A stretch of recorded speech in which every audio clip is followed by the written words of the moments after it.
Olá, pessoal! Vamos para mais uma aula. O assunto é um pouco polêmico, porém de extrema importância.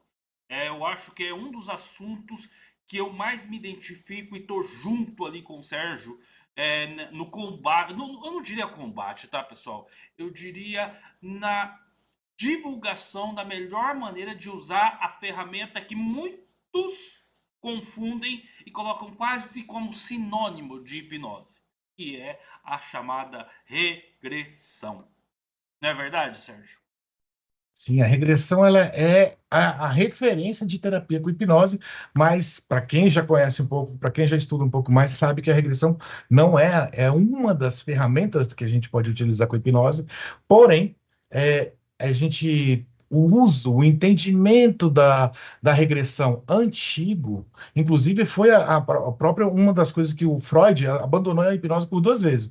Uma delas foi utilizando a regressão, porque ele percebeu falhas. E mesmo assim, a regressão foi utilizada do mesmo jeito até pouco tempo atrás. E daí, com novos conhecimentos, com a questão dos exames de imagem, com a neurociência, a gente viu que a gente pode mudar técnicas do processo de regressão, aproveitar o que há de bom, mudar um pouquinho e fazer ela ser mais eficaz. E aí eu vou falar um pouquinho sobre essa regressão, como que questões importantes que devem ser mudadas e também explicar mais por que Freud abandonou. E eu concordava com ele, viu? Eu também abandonaria.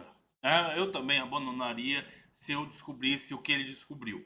Só que passou-se o tempo e não vou dar spoiler. O Sérgio vai falar pra gente na aula. Então fique com a aula aí com o Sérgio, pessoal.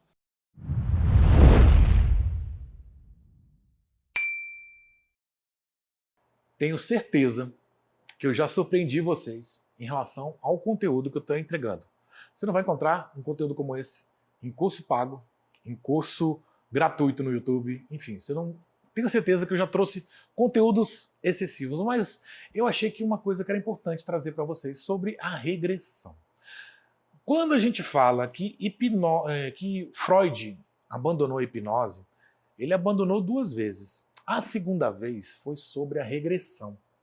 Ele testou a utilização da regressão hipnótica, que é a técnica que da hipnose clínica, que hoje as pessoas têm um entendimento, muita gente tem um entendimento que terapia com hipnose é sempre regressão.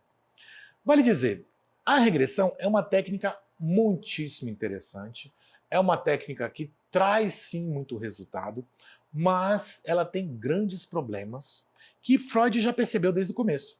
Uma delas é a criação de memórias falsas e outra é o problema da pessoa piorar. O que acontece?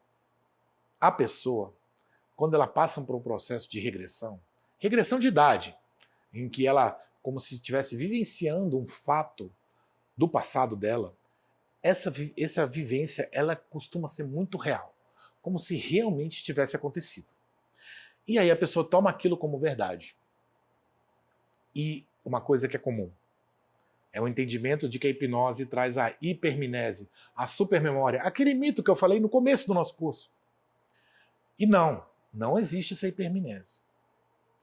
O que acontece é que no processo de regressão a gente traz uma emoção através da ideoemoção. Aquele processo hipnótico, aquele fenômeno hipnótico da gente trazer uma emoção. E a gente vai trazer a emoção do problema do cliente. Ah, você está com tal problema? Então traga essa sensação, traga essa emoção. E através desta emoção a gente vai até a primeira vez que você sentiu isso. E aí a pessoa passa por uma experiência de visualização em que está vinculada a essa emoção. Aí vem o problema da memória falsa, porque ela pode lembrar de algo que não aconteceu.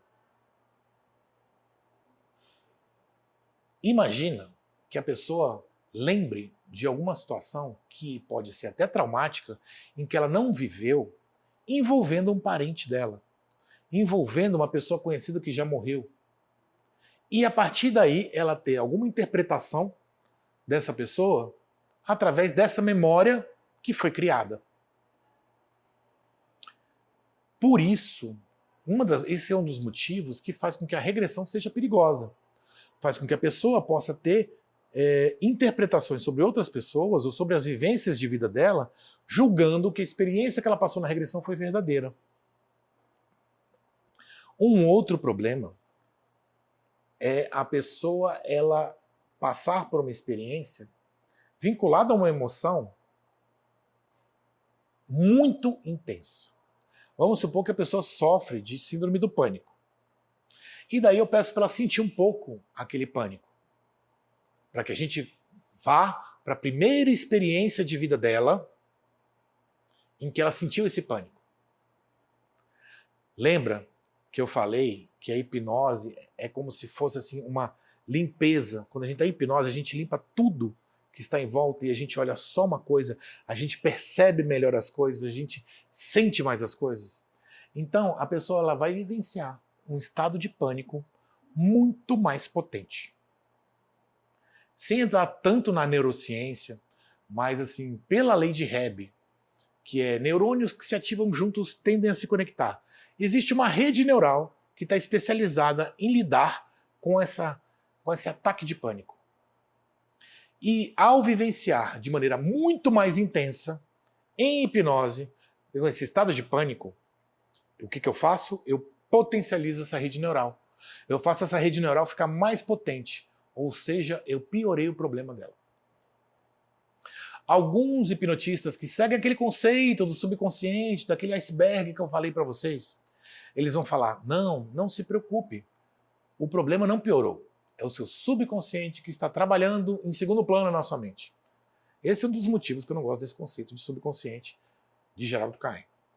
Nossa, se tem esse problema de gerar memória falsa, se tem um problema de potencializar o problema da pessoa, por que eu ainda digo que a regressão é uma ferramenta interessante? Ela passa a ser uma ferramenta interessante quando você começa a tomar alguns cuidados e algumas mudanças nas etapas de fazer uma regressão para que, primeiro, a pessoa entenda que as memórias que vão surgir não são reais, ou elas são uma deturpação ou uma alteração da sua vivência real. Então nunca vai ser uma experiência 100% real. E também de manejo e controle dessa intensidade dos estímulos. Da magnitude do estímulo aversivo, da magnitude do estímulo do medo, da magnitude do estímulo da emoção ruim. Por conta disso, eu criei um curso, naquele curso de regressão que eu citei em umas aulas anteriores, que também faz parte ou da minha formação completa, ou do curso específico do workshop de regressão moderna e científica. Aí eu chamo de método RMC. O que é método RMC? Regressão moderna e científica. Que é um método que é pegar o método tradicional da regressão, que tem todos esses problemas, e mudar pequenos pontos para que você tenha controle da magnitude do estímulo, para que pela lei de Hebb, você não potencialize o problema, e também você ter uma ética em relação a essas memórias que vão surgir. Então eu retiro o problema e aproveito só a parte boa. Porque qual é a parte boa da regressão?